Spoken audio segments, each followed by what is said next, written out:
Shalom saudaraku, berjumpa kembali bersama dengan saya, Pendeta Jakob Setio, dalam program Sapa Jemaat di Rumah. Mari kita masuk dalam hadirat Tuhan, kita berdoa, mohon penyertaan dan berkat Allah dicurahkan atas kita. Bapa, kami menyerahkan waktu renungan firman Tuhan kali ini ke dalam tangan kasih-Mu. Mohon hikmat-Mu, mohon pencerahan daripadamu. Biarlah kami mengerti akan kehendak-Mu, supaya sepanjang hari ini menjadi hari yang diberkati, di mana kami boleh hidup seturut dengan kehendak-Mu.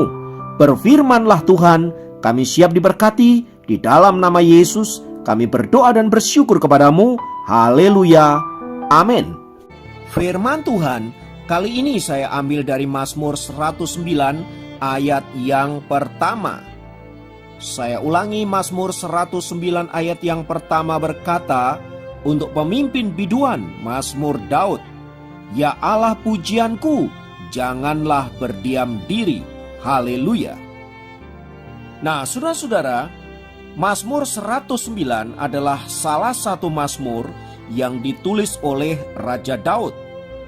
Mazmur ini merupakan bagian dari jilid 5 dari keseluruhan kitab Mazmur yang isinya berbicara tentang ucapan syukur atau nyanyian syukur dari orang-orang yang telah mengalami lawatan Tuhan dan pemulihan yang Tuhan kerjakan bagi mereka semua.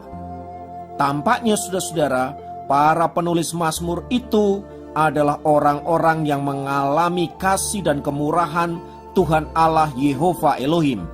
Maka sangat mungkin penulis Mazmur ini adalah orang yang hidupnya sedang dalam masalah yang besar, namun diluputkan oleh Allah. Pada bagian pertama di situ dikatakan, ya Allah pujianku, janganlah berdiam diri. Jika kita melihat struktur dari kalimat itu, saudara-saudara, tampak jelas bahwa ini adalah kalimat permohonan dengan nada yang sangat serius. Artinya si pemazmur sedang ada dalam masalah atau pergumulan dan membutuhkan pertolongan dari Allah yang besar. Pergumulan itu tampaknya begitu serius sehingga pemazmur memohon kepada Allah untuk mengutuk orang-orang yang telah berbuat jahat kepada dirinya, yakni mereka yang tidak tahu diri yang membalas kebaikannya justru dengan kejahatan. Bukan hanya itu saja saudaraku, pemazmur juga memohon agar orang-orang itu dihukum oleh Allah, keturunannya dilenyapkan dan namanya dihapus dari muka bumi ini. Semua itu karena kejahatan yang begitu rupa sehingga mereka tidak layak untuk mendapatkan pengampunan dari Allah. Sepertinya saudaraku, pemazmur begitu sangat kejam dan tidak memberi ruang pertobatan bagi pelaku kejahatan terhadap dirinya. Tetapi bagi pemazmur saudara-saudara yang mengalami penderitaan dari orang-orang yang jahat tersebut, mazmur ini adalah ungkapan hatinya yang sedang marah, sedang pilu, sedih dan kecewa. Tapi kemarahan ini saudara-saudara tidak diumbar di hadapan manusia di muka umum seperti orang sekarang kalau ada masalah, marah, tersinggung atau lain sebagainya, langsung diungkapkan lewat media sosial dan memberitahu banyak orang bahwa dirinya sedang marah, dirinya sedang kecewa, dirinya sedang sedih, dan lain sebagainya. Nah, saudara-saudara, pemazmur bisa menyampaikan hal yang sama seperti kita. Dia bisa menyampaikan masalahnya kepada siapa saja sebenarnya, tetapi dia memutuskan untuk menyampaikan semuanya itu di hadapan Allah secara pribadi. Melalui mazmurnya, ia berharap Tuhan memberikan pertolongan dan membalaskan kejahatan orang-orang yang telah berlaku curang terhadap dirinya. Nah, bila ditarik dalam kehidupan kita saat ini saudara-saudara, ada pertanyaan yang mungkin perlu kita renungkan bersama-sama. Pernahkah Anda mengalami hal-hal seperti yang dialami oleh pemazmur itu? Kebaikan Anda disalah mengerti oleh seseorang, dimanfaatkan oleh seseorang untuk kepentingan pribadinya, atau justru ia memfitnah Anda dan mengatakan hal-hal yang buruk tentang Anda. Apa yang akan Anda lakukan? Marah? Kecewa?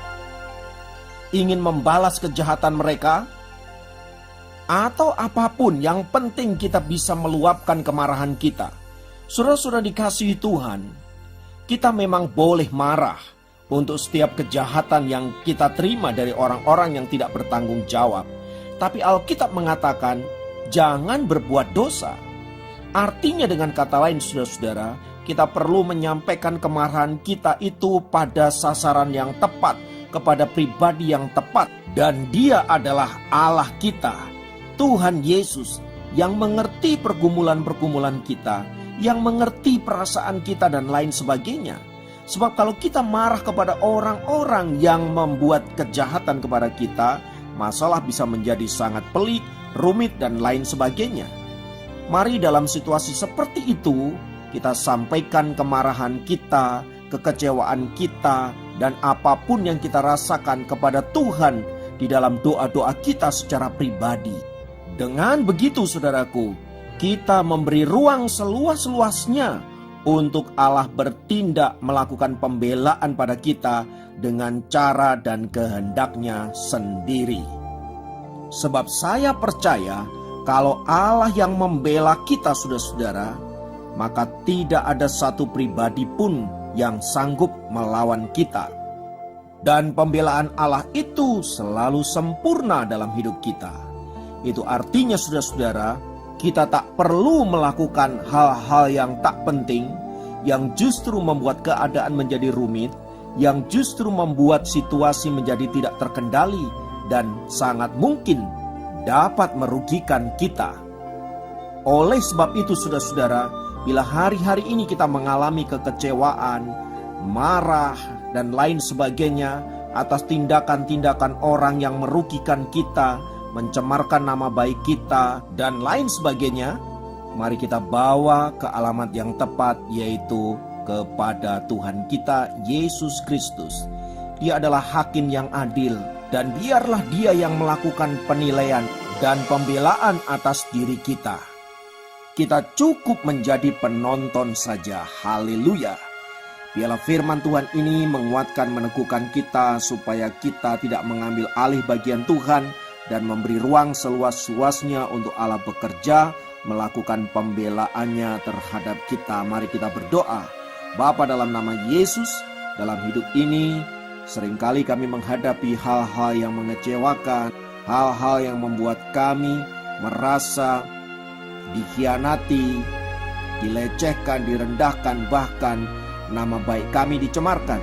Namun demikian, kami tidak mau membela diri kami sedemikian rupa, tetapi menyerahkan semuanya itu hanya ke dalam tangan kasih-Mu, karena kami tahu Engkau Allah berkuasa melakukan segala sesuatu, dan Engkau juga berkuasa untuk membela orang-orang lemah, orang-orang yang tidak berdaya. Terima kasih Tuhan, kami meletakkan harapan kami kepadamu, dan bertindaklah demi nama-Mu sendiri. Terpujilah nama Tuhan kekal selama-lamanya. Dalam nama Yesus kami berdoa. Haleluya. Amin. Demikian program Sapa Jemaat kali ini. Sampai jumpa dalam program Sapa Jemaat yang lain. Tuhan Yesus memberkati.